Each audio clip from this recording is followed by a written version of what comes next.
Even if you had, let's say, like a 5-year history on the project, like you're the maintainer yourself, you can go rogue one day. And that's happened too. That's happened actually quite a lot in the last couple of years, where people have sabotaged their own projects. And for those people, I mean, what is the defense other than evaluating the code itself?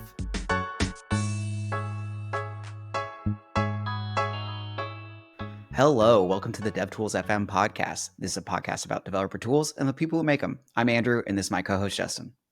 Hey, everyone. We're really excited to have Feross on the podcast today. If you've tuned into any of the open source world in the last several years, you know Feross's work. We're big fans and incredibly excited to have you on, Feross. But before we get started, would you like to tell our listeners a little bit more about yourself? Sure. Yeah. Thanks for having me on. It's great to be here. So I'm a developer. I've been doing open source software for most of my adult life. So I got into Node and kind of the NPM community when I kind of right out of college and got kind of hooked into that world.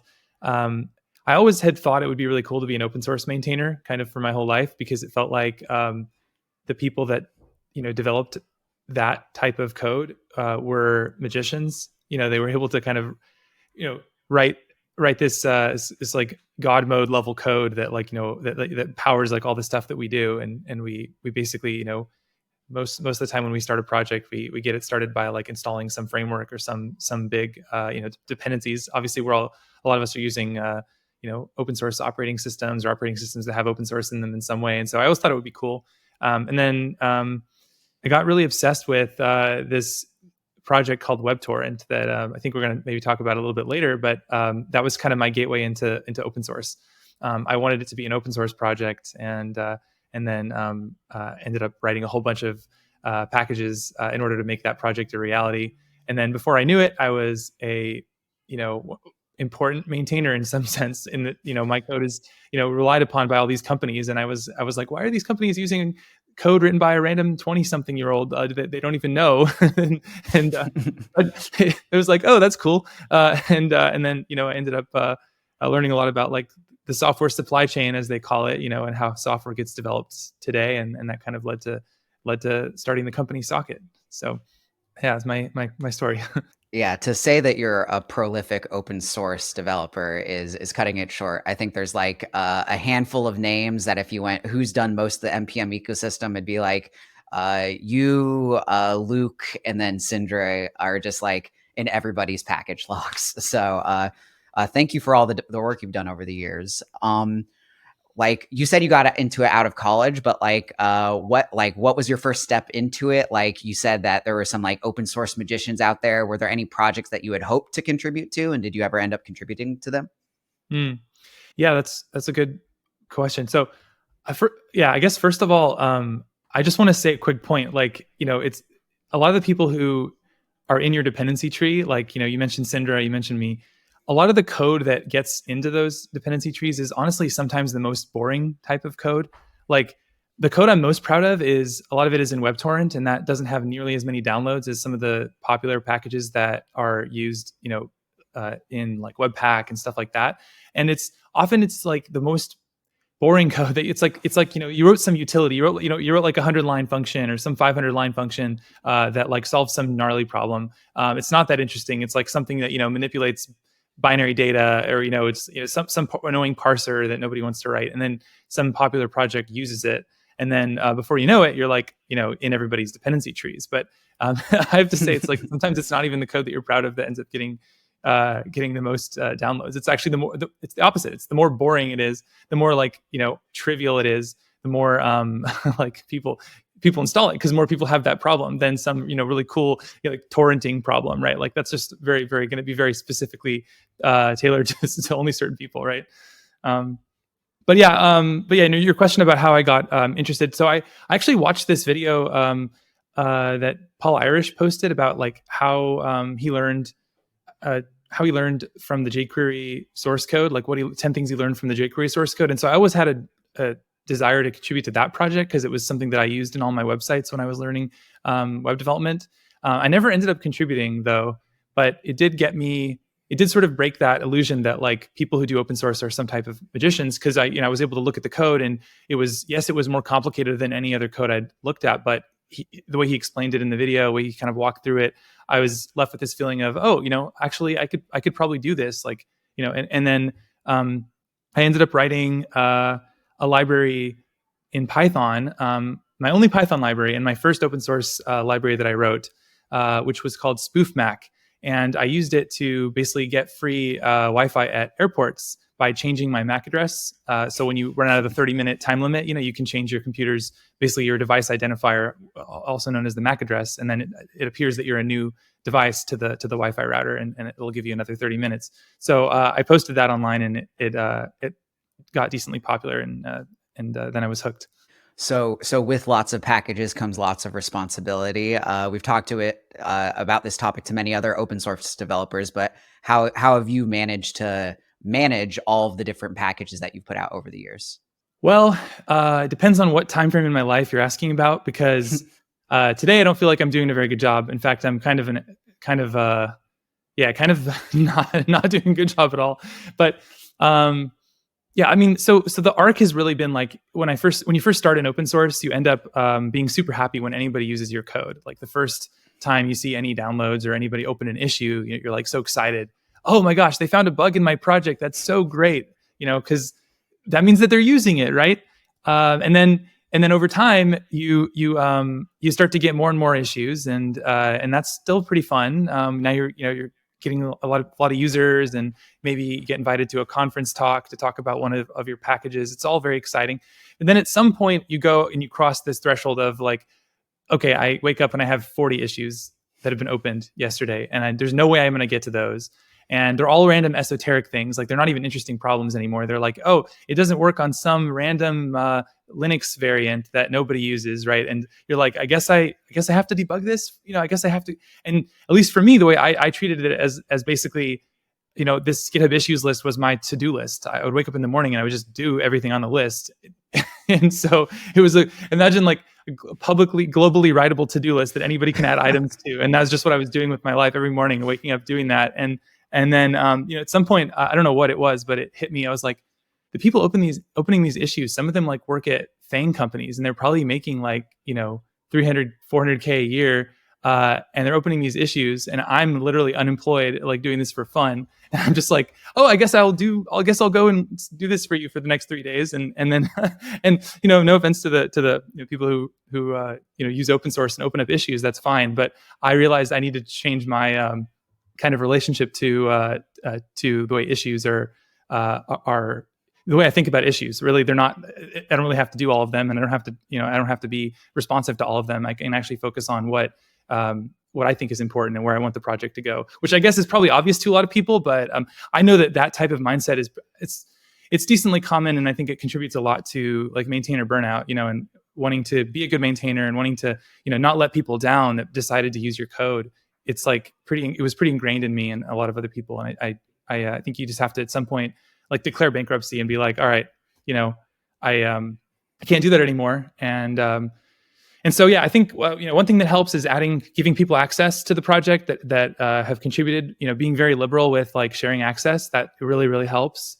I did that on a lot of projects, including like WebTorrent and Standard.js. And that's helped so much. And those people now are really running the project and, deserve most of the credit for the continued success of those projects.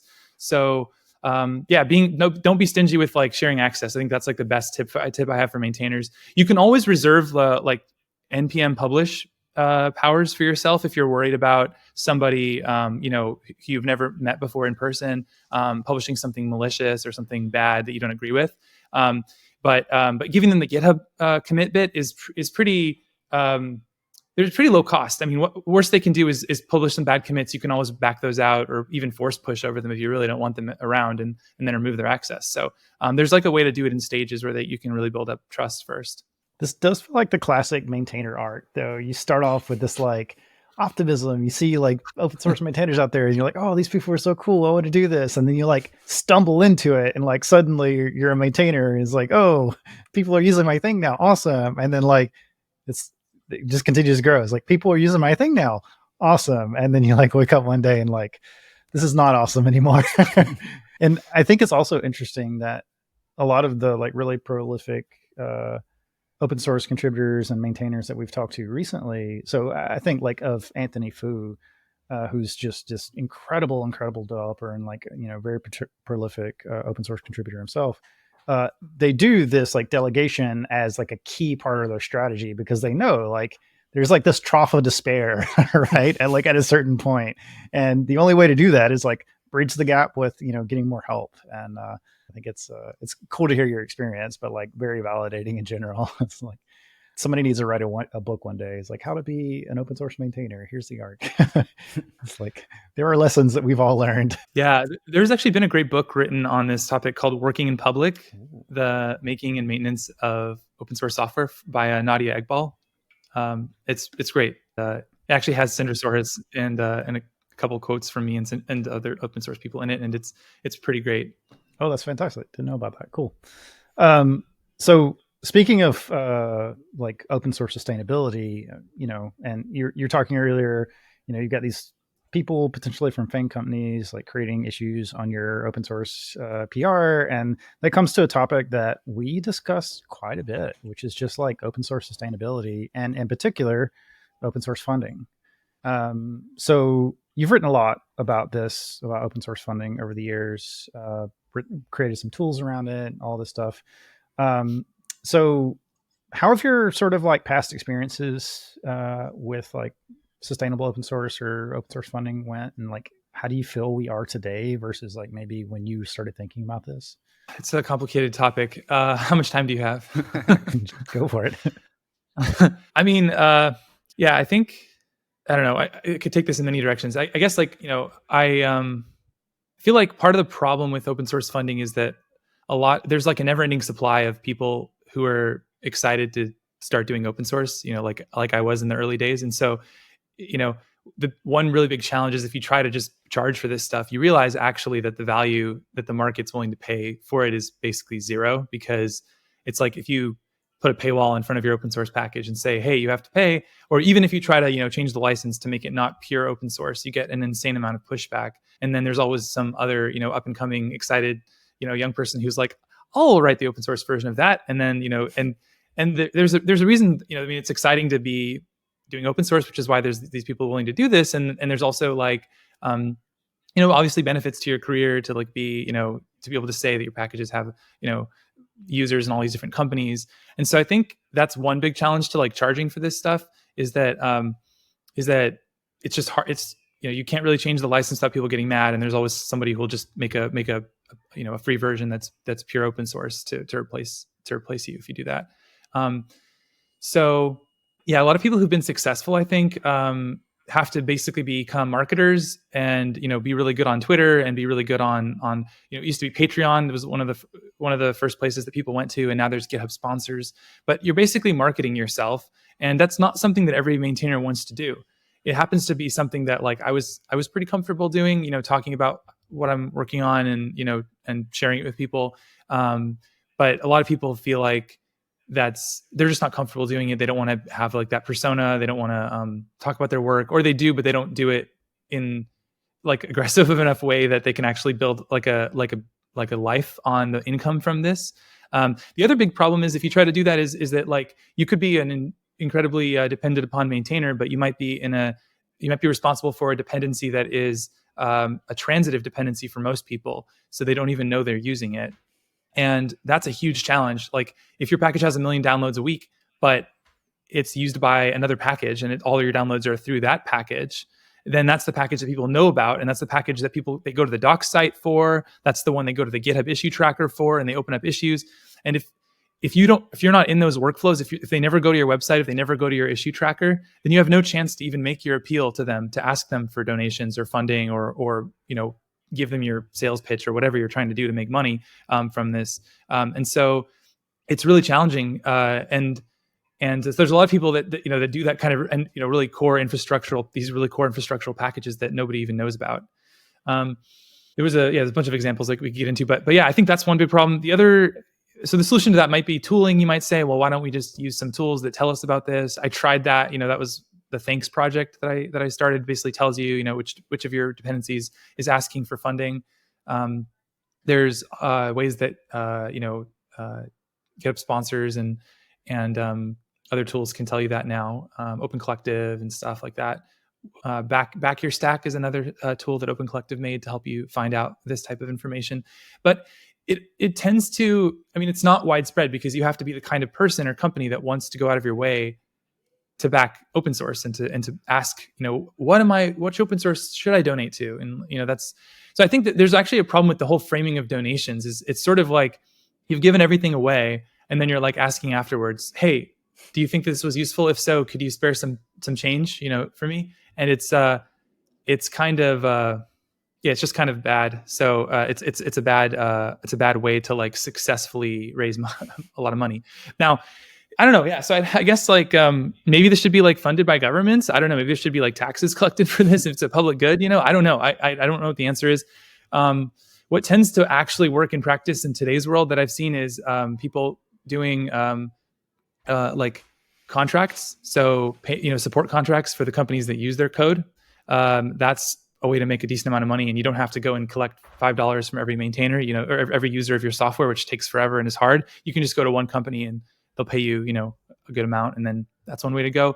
The other way is to sort of, from the beginning, think about a business model for your open source, right? And like you have a lot of companies that do this. Some of them cynically, some of them not cynically, out of genuine desire to share their code with people. But you do see these businesses built around like an open core and stuff like that. And there's, that's one way to do it. But I just have this dream that like an independent person, like the way I was, an independent random individual could just do open source as a job. Like one day I want there to be a world where like a kid could say in school, when I grow up, I want to be an open source maintainer, and they could just do open source. And because they're providing value to people, they would just get compensated somehow fairly. And that was what I was trying to, with all my experiments, I was trying to kind of get to. But yeah, unfortunately, it was pretty hard. So yeah, that's the short version. I don't know. We can keep talking about it if you want, but there's a lot of good people still working on it too. I don't want to be like completely fatalistic either, because maybe somebody will figure it out. Yeah, it is hard. You said something that I think about a lot, which is just like, oftentimes I think even the value capture from like people who are able to make some money in open source is often skewed, because more often than not, it's like other developers who are also, doing things, who recognize the value of work, who contribute to you, right? But not necessarily the companies who are really capitalizing on the top level, right? So maybe like employees from the companies who are like individually donating, stuff like that. And I think that skew of like where the most value is going versus like, where the funding is coming from is unfortunate and hard to bridge. Once again, we'd like to thank our sponsors. Without our sponsors, this podcast wouldn't be possible. This week's episode is sponsored by Raycast. Raycast is an app for Mac that's like Spotlight, but way better. It can do all the things Spotlight does, all the things Alfred does, and a host of other features, and they're constantly adding more. One of my new favorite features that they added is AI emoji suggestions. When I first heard about Raycast, I didn't think it was going to be one of my favorite AI companies, but here we are. They're shipping features that improve my life daily. With the AI emoji search, you can search for emojis without even knowing the name of them, which is a really cool use of AI, being able to understand natural language better than normal programs can to get you results better than normal programs. That new feature is only available with Raycast Pro. With Raycast Pro, you get a bunch of really cool features, but the biggest one for me is you get access to Raycast AI. With Raycast AI, an LLM is just a keystroke away. This has changed my workflow immensely as I've used it throughout the months. With Raycast Pro, you also get access to Raycast Teams, where you can share your workflows and the extensions you made with your team. If you want to learn more about Raycast, head over to raycast.com. Or if you want a more in-depth look about what Raycast is, where it came from, and where they plan to take it, head over to episode 38, where we interview the CEO, Thomas. Do you want to advertise with DevTools.fm? Head over to devtools.fm/sponsor to apply. And with that, let's get back to the episode. Do you want to hear the story of the funding experiment I did that was the most I don't know what the word is, controversial, I guess? Yeah, go for it. Yeah. So one idea I had was to put like an ad into the install process.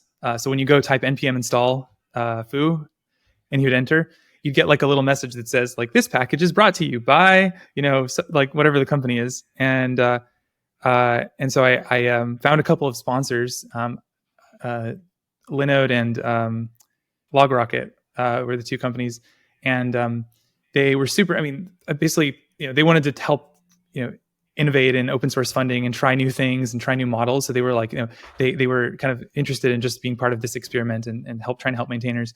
And the way I did this was like as privacy preserving, as kind of friendly as it could possibly be. It was literally a console log that would show up, during the npm install process. There's no like ad network code. There was no kind of data going outside. It was literally a console log, like it's as simple as it gets. And there was no way for them to measure like the success of it. It was purely this like, as clean and pure of a thing you could do. And I added it to a project that I just released a new major version for. So it was also in a major version. So you had to opt into the new version. And anyway, after all this, it made it onto Hacker News that I was trying this experiment, and people had basically, there were two extreme reactions. One was from basically maintainers who were like, "Yes, I'm so glad you're doing this. I hope that more people like realize what the situation is with us and like that they are aware of the problem.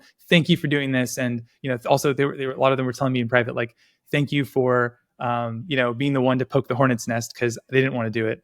And then there were the people on the other side who were like, "My terminal is my one part of my life where there's no advertising, where it's free from spam and like this type of thing," and they wanted to have nothing to do with it. They were like, "Burn this with fire, right? Get rid of this." And so they were very upset. One Hacker News commenter said that I should go to jail for this. Like it was probably some type of computer crime to do this. Jeez. And so they were like very, very heated emotions on both sides. And in the end, actually, the companies were so they were getting customers calling them saying like, "I'm going to cancel my subscription to your service if you don't cut this, stop your ads from running on these packages." So I got a call from the CEO of one of those companies, and they were like, take it down, please, we're losing customers." And I was like, okay, this is supposed to have positive ROI, not negative ROI.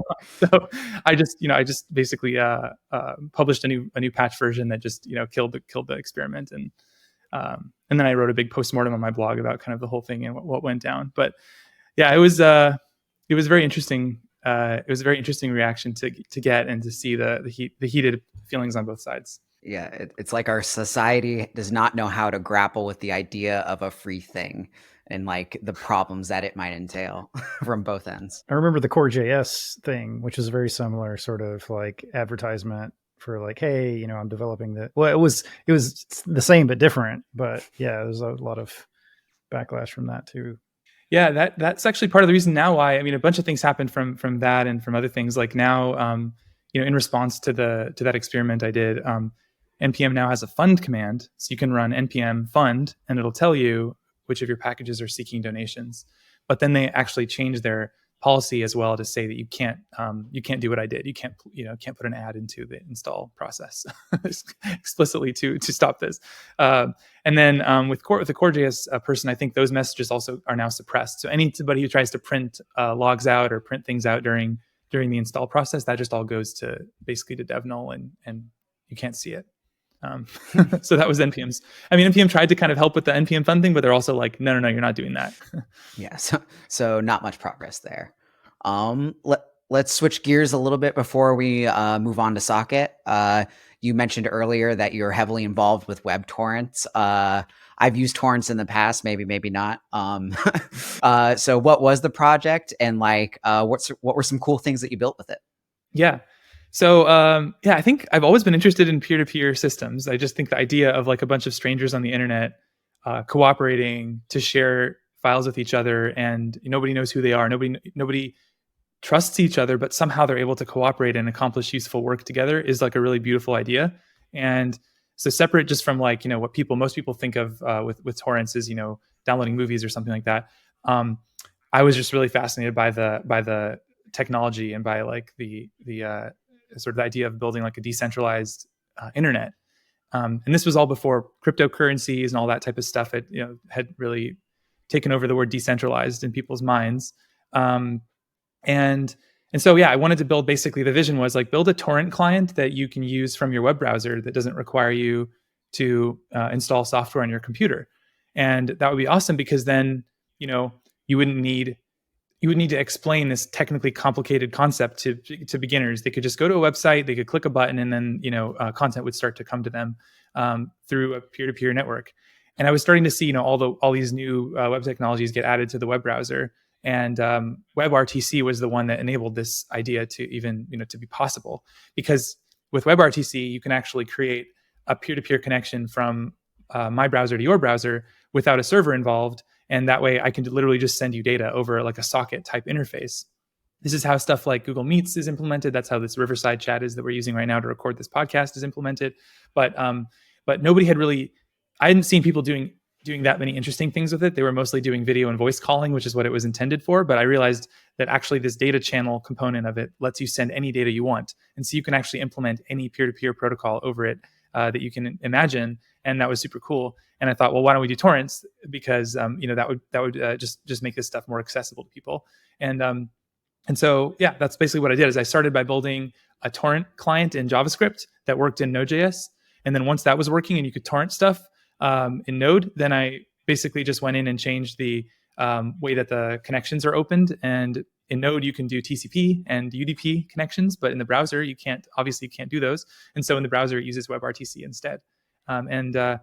That was the vision. Yeah. And, it's still going strong. In fact, actually, after about 10 years now of us working on this project, we now have pretty much ubiquitous support in all the major desktop torrent apps.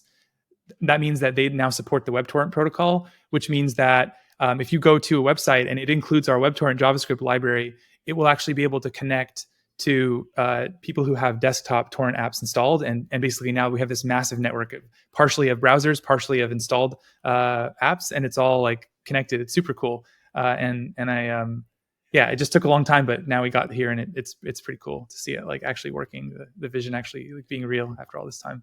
So there are new decentralization technologies. Have things like IPFS like sparked that same interest into you? Do you think like the next wave of like decentralized file protocols is it, or do you think like torrents kind of got it more right?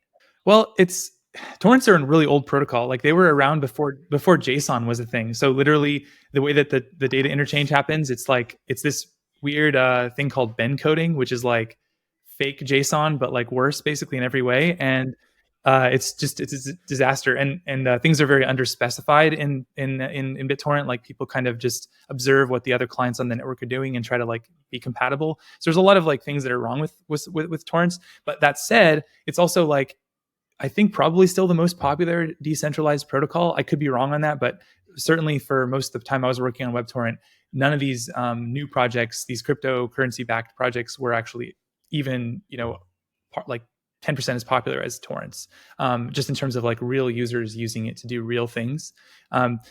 So yeah. But on the other hand, like things like IPFS are have had more thought put into them. They have had the benefit of all the learnings from all the last, like 15 years about how to make this stuff work better. So I'm optimistic that stuff is like, cool, and people are going to, use it for cool things. And but there's something about the beauty and simplicity of torrents. Like if you're a developer and you haven't actually looked at the BitTorrent specification, I recommend just take like 5 minutes and Google BitTorrent spec and just like scroll through. It's like 3 pages. And you can just like read the spec and you can understand torrents. Like it's really simple, and it's incredible how like much you can do with it, and how cool, and how like how long the idea is like lasted for. It's super cool. It's a really cool protocol. That's awesome. Yeah, I'll have to do that. So just switching over to the next topic. So you teach a class at Stanford, we understand. So what do you cover in your class? So I teach a web security class, and it's basically covering. The truth is, it's honestly kind of like a JavaScript and web class, but through the lens of security. So you end up at the end of it learning like how you like learn how the browser works at a pretty deep level, I would say. So and I love the web, and so it's kind of like I tried to kind of, even though a lot of people love to complain about JavaScript and the web in terms of security, and they want to a lot of people will say they want to kind of burn it all down and start over with something that's pure and, it doesn't have all this baggage of all this legacy stuff. I actually think the web it's pretty awesome that it's as good as it is, given that it's evolved from like being a text document viewer. And so I try to basically kind of convey that like love for the web in the class. And then you kind of learn like what you can do with different APIs and kind of where all the boundaries are, like what, how does an iframe work? Like how do all these different attacks work and how to make sure you don't get affected, but through the lens of like the web is awesome, and the videos for that are actually online. If anyone's interested in watching it, you can search CS253 web security and you'll find the videos on YouTube. That's really awesome. And maybe that's a good transition point to talk about what you're working on now. So you have a company called Socket, Socket.dev for people who want to visit the website. So can you tell us a little bit about what Socket is and why you built it? Yeah. So first of all, it's a team of people. It's not just me. There's a whole bunch of us now, about 15 people building Socket. And it's a tool to help developers and security teams to basically to ship faster and spend less time on security busy work. So it really helps developers safely find and audit open source software at scale. So kind of the backstory is, I mentioned before that I was a maintainer. Most of the folks on our team, the developers on our team, were actually maintainers as well. And so we kind of understand like how the sausage is made as far as open source is concerned. And, we know how sketchy some of these practices are that some maintainers have. Like I had a friend who's a maintainer of extremely popular packages that had a 6-letter password at one point. And I'm like, dude, you can't do this. You gotta make your password better. Like you're gonna get everybody hacked. Like please. And then we've seen kind of the different supply chain attacks that have happened over the years. I think the big one for me that really got me super interested in the security of open source was the event stream package that got compromised in 2017. So the story behind that is that basically this guy, Dominic Tarr, who's an incredibly prolific open source maintainer, author of 500 packages, obviously couldn't maintain all those super well because that's an insane amount of packages. He's this incredibly generative, creative guy, and he had written a streaming package called Event Stream, and then kind of moved on to a better implementation, and then had actually moved on from that to another implementation. So he's a very generatively creative guy, creating all these new things for us. But it turns out that early package he made was used by a lot of popular packages, and he had completely moved on from it. For like 4 years, he wasn't even looking at it. So it was collecting a lot of issues and problems. And some guy emailed him and said, "Hey, we use this at my company, and you're not maintaining it anymore. I'd love to help you." And he said, "Sure, here's the access." And like we said before, like that's a totally normal thing to do in open source. That's actually encouraged, and that's what everybody does. But it turns out that this person they pretended to be good for about a month, and then after about a month, they included some heavily obfuscated code into the bottom of one of the files. And this code, it wasn't clear actually what it was doing. In fact, nobody even noticed it for about a week, despite this package having tens of millions of downloads, because the code only ran in one company's project. So it was super targeted. The way it did it was actually kind of funny too. So it would go up the package JSON tree to find the very top level package JSON for your project, and it would take the description string in that file, and it used that to decrypt the obfuscated, the encrypted code, the payload basically. And so what that meant is if it was running in like, your project or my project, it would basically fail to decrypt, and then nothing would happen. But for everybody else, or for that one person they were going after, that one company, it would run. And so nobody noticed it for about a week. And so they were targeting a crypto wallet and basically stole a bunch of Bitcoin from a bunch of really like rich Bitcoin people. And so in that company, it ended up getting built into that company's Electron app that got shipped to all their users before anybody noticed it. And the way we noticed it too, by the way, was like, this was the most disturbing part to me actually, was like, it wasn't like somebody noticed it because people were like reviewing the files and, review, like looking at what their open source code is doing or something like that, or there was no tool that they ran that found this, right? It was complete accident. So what they did was a new version of Node had come out like a day after this malware author had put this booby-trapped code into the package. So they didn't know that this new Node version had come out. It came out like after they'd already done this attack. And that new version happened to, just by total accident, deprecate the method that they were using in their attack. And so that caused a bunch of deprecation warnings for people who were running the bleeding edge version of Node. And they traced that back to this file and said, what the heck is this, this code doing? It looks super sketchy. And then they found it. So, and so that just made me realize, like, wow, like how frequent is this type of thing? How often is this happening? Like, and we're not finding it, who knows? And then I started asking around and asking people, like, do any of you like review your open source code and see what it's doing? Or do you just like hope for the best? And nobody was doing anything like of the sort. I mean, and so I just realized this was a big problem and then wanted to solve it. Yeah, that particular case is just like crazy, because it's like nobody would have known, like if he had not used a deprecated API, it just would have gotten through. It's just like, and he built trust, which is like the crazy part. Like most people would say like, oh, if this person had like a month-long like commit history on the project and like you've started to build a rapport, like no, they're a safe person, but they were the not safe person. Yeah, totally. And the thing is even if you had, let's say, like a 5-year history on the project, like you're the maintainer yourself, you can go rogue one day. And that's happened too. That's happened actually quite a lot in the last couple of years, where people have sabotaged their own projects. And for those people, I mean, what is the defense other than evaluating the code itself? And this is why I get kind of personally a little bit annoyed when people talk about code signing as the solution to all the problems. Some package managers like Aptitude on Linux have code signing, but npm doesn't in the same way require authors to sign their packages.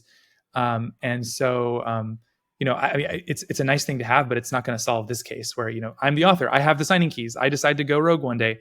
And we actually saw a lot of this around the Russia-Ukraine war recently, where people were putting protest code into their packages, including one person who even added code that would literally RMRF your hard drive if you appeared to have a Russian IP address. Actually, it wasn't an RMRF. It was implemented as a loop over all your files. So it would go through all your files one at a time, and it would replace the contents with a flower emoji. So you just get all your files would just become flower emojis, and they just published this to their popular package, and then anyone who ran it was owned. And then eventually, like, npm caught wind of it and then like deleted it because it's like malware and it shouldn't be on there. But other more mild forms of this still are live on npm. So like there's one kind of a different person did another type of thing like this, where they added secret code into their package that gets 600,000 weekly downloads. It's called event source polyfill, and it's a pretty popular like web polyfill project.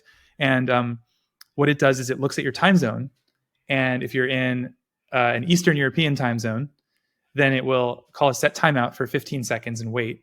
And then after 15 seconds, it will open a new tab to this petition website to get you to, basically sign something against the war. And regardless of what you think of the war and like, who's right or who's wrong, like this is definitely something that like nobody expects their open source code to be doing. Like imagine, you're a bank or something, and your bank website just starts opening pop-ups to like random petitions. Like people are going to think that the bank is hacked, and like it's going to be really damaging to the company.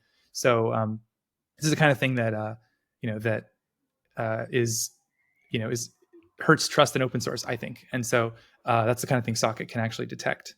Yeah, with JavaScript, you have just so many packages. Like, I don't think you could really like expect a normal developer to be like, oh, you installed Webpack, so you audited every single dependency in your tree, right? Like, no, nobody's doing that. So how does Socket help me solve this? Like, what tools does it provide to like alert me to these things in my own code base? So the first thing that Socket does that no other security tool does that people might be familiar with. So first of all, let me just take a moment to talk about, like, when people think about open source security, a lot of the times they think of vulnerability scanners. So things like Dependabot or other tools like npm audit that will tell you about known vulnerabilities in your packages. And one problem with that is that those can be pretty noisy, and a lot of the things are pretty low risk. They're things that probably can't even be exploited. The code's not reachable. Even if it could be reached, it's like a it's a minor issue, like a regular expression denial of service is a very common one that is super low impact. And so people really obsess over these vulnerabilities, but meanwhile, they're not detecting the worst kinds of attacks that we've already been talking about, like a package that gets hijacked. They're just like, oh, I guess we can't scan for that. I guess we'll just hope for the best. So we're wasting developer time on all these like non-important or less important issues, and we're not even looking for the really big problems. So what Socket tried to, what we wanted to do differently when we launched, and what we do differently than everybody else, is we actually download the code of every open source package that exists that we can get our hands on npm, PyPy, and Go today. And we're expanding to more ecosystems over time. And once we have a copy of all that code, we do static analysis on it to figure out what it's doing. So first thing we can do for any package is we know whether it's going to access the network, whether it's going to read your files, whether it's going to delete your files, whether it's going to read your environment variables, your API tokens, your keys, whether it has obfuscated code, all that type of behavioral like capabilities of the package, right? We know about. And so what that lets us do is, if a package doesn't do any of those dangerous things, then it's probably a pretty safe package. It's probably like a pure function or something where it doesn't even do any IO. It doesn't even touch your data or talk to the network. It's probably a very safe package. On the other hand, if you've been using a package for years that was pure and didn't do any IO, and suddenly now a new version comes out and it now needs to run shell commands and open child processes and read your environment variables and send them to the network, like, that's a pretty significant change in behavior of the package. And if you look for that type of thing, you could have caught almost all of the supply chain attacks we've been talking about, because they all happen when somebody takes over a package and they just add in. Because like, what does an attacker want to do, right? If you think about it, there's not that many things that they can do that give them value, right? They almost always need to talk to the network.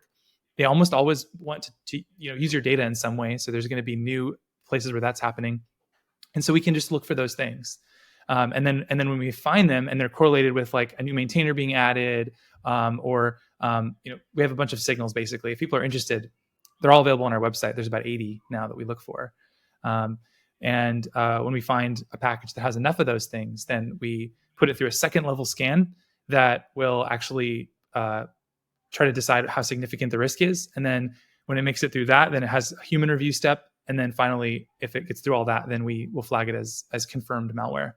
So yeah, it's a pretty thorough process. We're also using LLMs, which is kind of cool. And we actually summarize the findings in plain English for developers. So for any malware we find, it'll literally, explain to the developer, like, this is going to allow a remote attacker to send commands to bash on your computer and let them run, whatever commands they want. You should not use this package. And it'll very clearly explain that inside of the GitHub pull request for the developer, and it can even block the PR for them and stop them from like owning themselves and their company. That's pretty cool. A good use of LLMs. So a question I was going to ask is, I feel like the situation around JavaScript in particular is hard because you have different execution contexts. So, you have like in NPM, you have all these modules that like are intended to be executed in different places. Maybe you have something that's like intended to be executed on the client, in a web browser, or something that's intended to be executed in Node, and like the attack surfaces for those are going to be very different. And the things that I've been like, I've seen attacks from dependencies that are injected into the page in a client that are like very clever and like hard to detect. You remember like the CSS keylogger back in the like MySpace days was like just like a mind blowing thing. And then, people doing things like just updating an image URL to like some random server and like putting a payload on a query parameter payload on the end of that like leaks the password or something. It's just like, a lot of these things can be incredibly hard to detect. So it's like, so you said you're like detecting like network access. It's like, do you have to really like divvy it up, is like figure out what the context is and then try to, figure out some more, extra context around that? Or like, how do you actually do that? Yeah, it's a great question. So we we're currently pretty node heavy. So we assume a lot of, most of these packages are server side packages that contain these payloads. At least a lot of the stuff we see coming through. But for browsers, we do detect things like fetch and all that, that kind of XML HTTP request, that type of thing explicitly. But then you're totally right. There's like a million ways to exfiltrate stuff, and the safest thing to do is to actually use a content security policy and just lock down what the page is actually allowed to do. But short of that, like one other thing we use LLMs for that I'll mention here, because it's actually perfect for this exact question you've asked, is besides all the static analysis, we also just put files through the LLM and ask it, what is this doing? And that is nice because it can sometimes get around, like, we didn't write a detection for this like CSS or this image. Maybe we don't detect like an image tag with a source being set on it as a form of data exfiltration. But if you put it into an LLM and just say, what is this code doing? It will have no problem saying like, oh, this is, it's sending data to this URL. And then if you combine that with like further questions about, how could an attacker use this, et cetera, you can get it to actually reason its way to this might be malicious, in which case we'll then put it into our feed for a human reviewer to look at. So we catch stuff that even our static stuff misses through just throwing it in front of an LLM and asking it what it thinks. And it's funny because like a lot of people, when they think of these LLMs, they think of like a chatbot or something like, oh, I'm going to be able to chat with my SaaS tool. But like we actually see the most interesting use cases to us are that you can actually use this thing to kind of reason almost. Like it kind of knows what maliciousness is. It kind of knows like what the code is doing. And if you kind of like walk it through, you can actually get it to say like, oh, this could be malicious. And it might have a lot of false positives, but because we have that human step, it's actually quite powerful. We can go from having, the insurmountable problem of like one human cannot, or even a team of humans cannot review every open source package to, we have a feed now where let's say 1 in every 3 packages in that feed is malicious because there's 66% false positives. Okay, that sounds really bad, but actually a human looking through and finding malware every 3rd package is actually amazing. And that's super valuable to the community that we're doing that. So that's kind of how we use it. And, it's not a perfect answer to your question because we still could miss things. But we're catching like, right now we're catching about 400 pieces of malware per week on NPM, PyPy, and Go. So it's already really effective. And then for the other stuff, I think we're just going to have to do dynamic analysis at some point and actually like run this code and try to get it to do things and observe kind of what it's doing at the syscall level. But that's a future project for us to do. Doing that at scale seems like crazy hard. Like there's so much on NPM. There's like, I myself have put out thousands of versions of my packages. And you said you just run LLM stuff on top of it. So like, can you give us a little bit of a view on how you do all that? Because I know it's a lot for humans to do, but it also kind of seems like a lot for computers to do in my mind. If you do it in a really naive way and you just put all of it into GPT-4 and you just pay the bill, like it's basically a great way to donate all of your company's funding to OpenAI and Sam Altman. So we don't do that.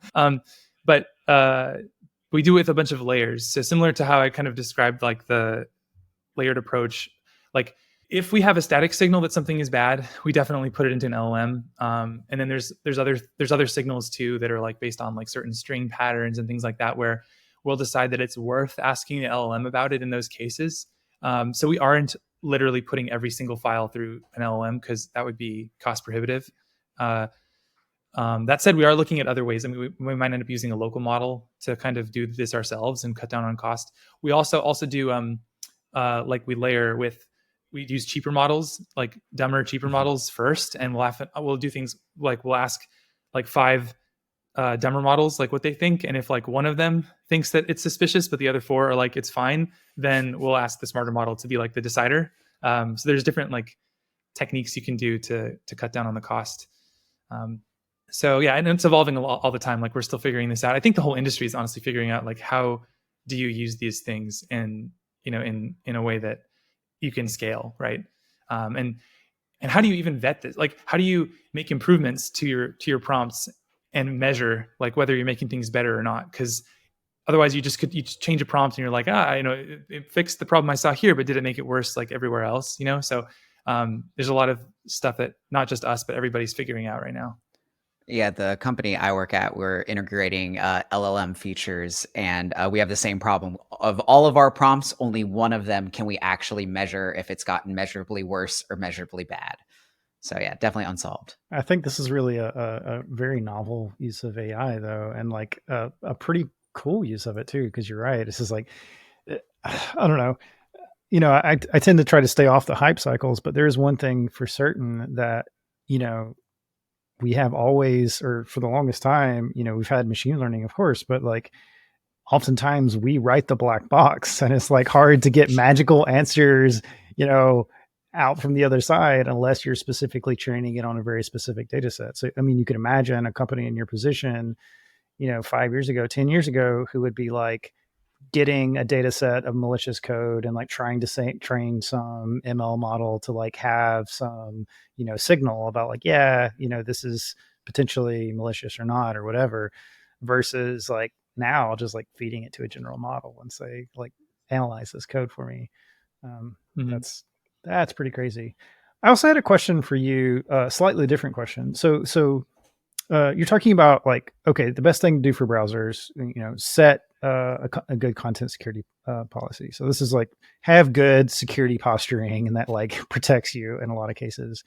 So there's this like interesting transition that's happening where there are more popular JavaScript runtime engines now. So we have Bun, we have Dino. That's like a little bit of an increasing surface area for attack space. Hopefully the APIs from these aren't too incredibly divergent, but they're divergent enough. And B, what's interesting is like, I know the most about Dino is like it has a different security posture, around like how you do permissioning for things. And I'm really just curious what your thoughts are on the ecosystem right now and how it's evolving, and if you have like hopes for like more secure ecosystem in the future, if there are things that are like really concerning to you, or just get your general insight on that. Yeah. Well, some things are getting better, some things are getting worse. It's pretty mixed. I mean, so with Dino, I really like the way that their CLI lets you turn on or off specific capabilities. So if you have a piece of untrusted code that you want to run, you can deny it access to the file system or to the network. That's a really great idea. I wish they took it a little bit further though, because as far as I understand, that type of system only works at the process level. So you give the whole process access to the network, and then anything can access the network. And so in most real world applications, you're going to end up giving access to the file system and to the network to every package in your project, which means you're back to the situation where any one dependency going rogue can cause problems. So it was a good start. I just wish they went further. Node has a project called, or a feature called the permissions policy, and that is a more fine-grained version of kind of what Dino shipped, that you can use to basically give specific modules specific permissions to do to access the network or to access the file system, et cetera, et cetera. And so that is pretty powerful, but it does require you to edit like this massive configuration file to basically say what every single dependency is allowed to do. And if you get one thing wrong, then your app crashes at runtime.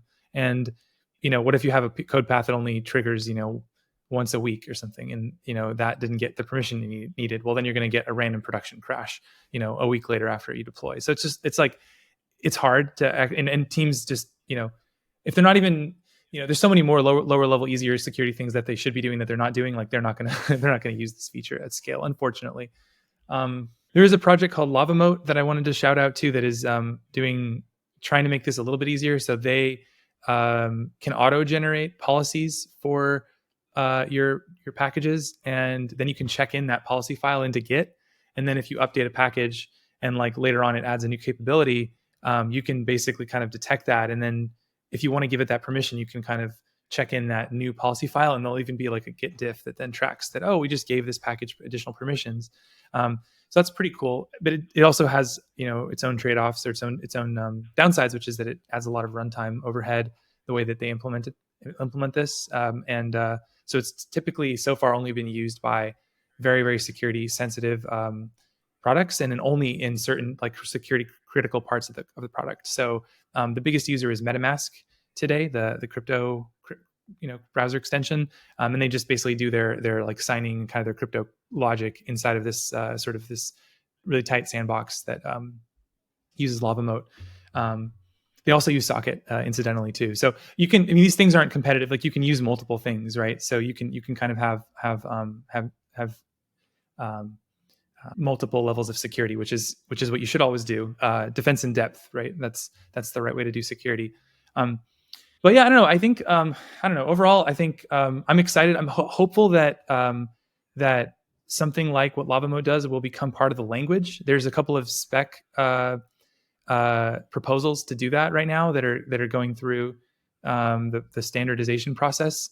So I'm hopeful that like we'll actually get a native way to sandbox modules or functions or something like that we can use in Socket and in other community tooling that would let us lock down these packages, and to do it in a way that doesn't have a massive like 90% runtime performance hit. That would be kind of the dream.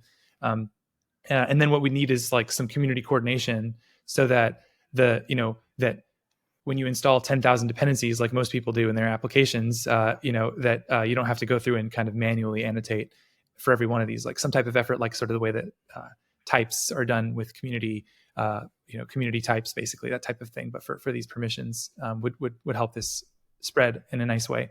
And I think Socket would be happy to we could contribute our knowledge to that effort as well. I mean, if we see that the package is accessing the network, I mean, we have all these ways of detecting this through static analysis that we could also help contribute to. So I don't know. Yeah, I guess it's mixed because there's some hope on the horizon, but I also just see kind of I see things getting worse too. And I see the number of dependencies people are using continues to climb. And I don't see that really changing. And it's funny, you guys had Isaac on recently, right? Isaac Schluter, the creator of NPM.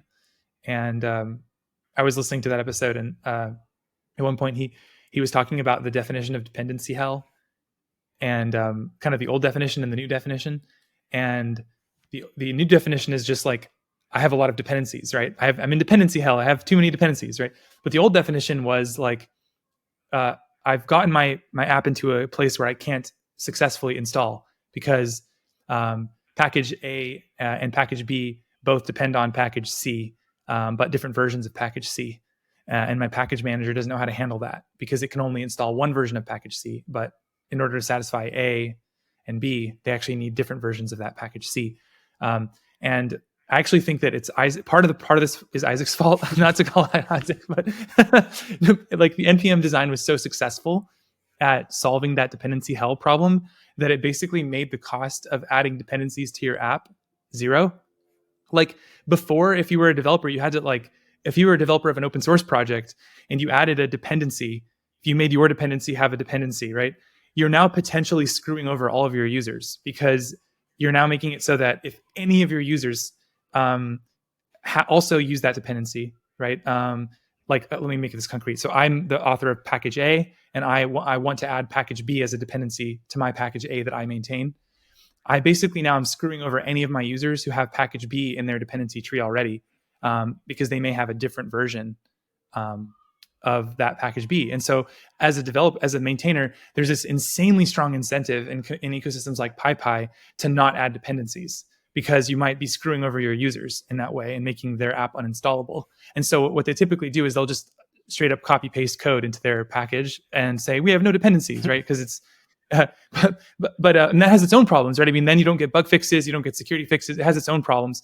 But anyway, NPM, my point is just NPM was so successful at making these packages, these dependencies feel like they're zero cost, that it's sort of got us into the situation now where, where hello world is like 1,000 dependencies, and then a production app like Discord, the Discord desktop app has like 30,000 dependencies, right?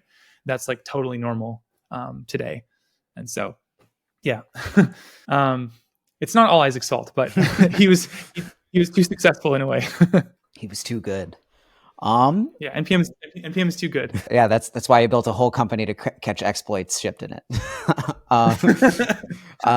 So speaking of exploits, before we start wrapping up, you've seen lots of different terrifying trends when it comes to what people are shipping in their packages. I read a blog post about ransomware and typo squatting. What are some of like the scarier trends that you've seen pop up while you've run Socket? Yeah, let me think of which one to cover. There's so many. That itself was kind of chilling. Well, I mean, I think the thing that scares me the most is these attacks that target one specific company, to be honest, because I think they're just way less likely to get detected. There's all this sort of bottom of the barrel like stuff that we catch all the time that is very low effort, and the reason why we are able to catch it, the reason why they haven't had to try harder to hide what they're doing is because no one is scanning for this stuff, no one is looking for this stuff. So just think about your own team, your own experience. Do you ever open up the source code of your dependencies?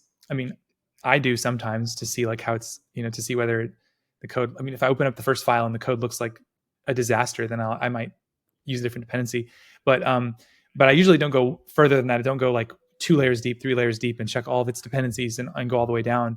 And so since no one's doing that, it just makes me worry that like if we are missing something at Socket, and something is really targeted to one company, like what that could mean, and how long is it, how long is it going to be in there before somebody catches it, and like what damage is going to happen. So the really targeted stuff scares me. The stuff that's like more, these I mentioned these 400 malware packages that go up every week. I mean, if you use Socket, it's like a 2-click install. You can add it to your repo, and then you'll be protected from it. I think everybody should do that. Obviously, I'm biased, but there's like a solution to that, right? But like the stuff that's super targeted, we just have to keep improving our detections and making them better and better, so we don't miss anything for people. Yeah, so I guess to sort of lead us out, I have 2 questions for you, and maybe we'll start the first one. So what's next up for Socket? What's on your roadmap? Yeah, we got a ton of exciting stuff. So we're shipping a bunch of new languages. So we actually most of us on the team now are JavaScript and Python people, and we're adding new languages like Go, I mentioned, and we have a whole bunch of like another 8 languages coming in the new year, in 2024. So that's like a really big one, because when we talk to really large companies, the number of languages that they use it boggles the mind. Like they have basically every language. One company told us, it was a bank. They told us they have like 38 languages in their environment, and we don't have 38 languages on our roadmap, so I don't know what the languages are. Like I don't know if they mean like just different file extensions, because that'd be less scary. But if it's like 38 languages, like they said, then it's super crazy to think. But so my point is just that it's really important for a tool to support like all the languages that a company has. So that's like one really, really big priority for us. We're going to work on autofix PRs for more of our findings, so we can help people fix this stuff. We have some new AI stuff coming out that I can't talk about yet. We have faster reports coming out, so we're going to get our scan times way down. And we're just trying to just overall make the product better and better, add more ways for people to use it, get the data into different places, GitLab support, Bitbucket support, just like more and more integrations with different things.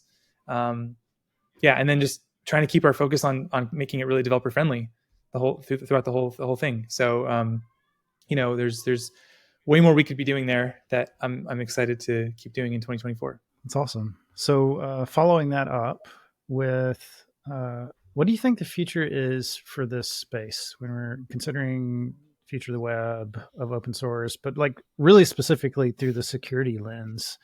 What is our future? What can we do? What should we be doing? What's going to happen? I don't know. What are your thoughts?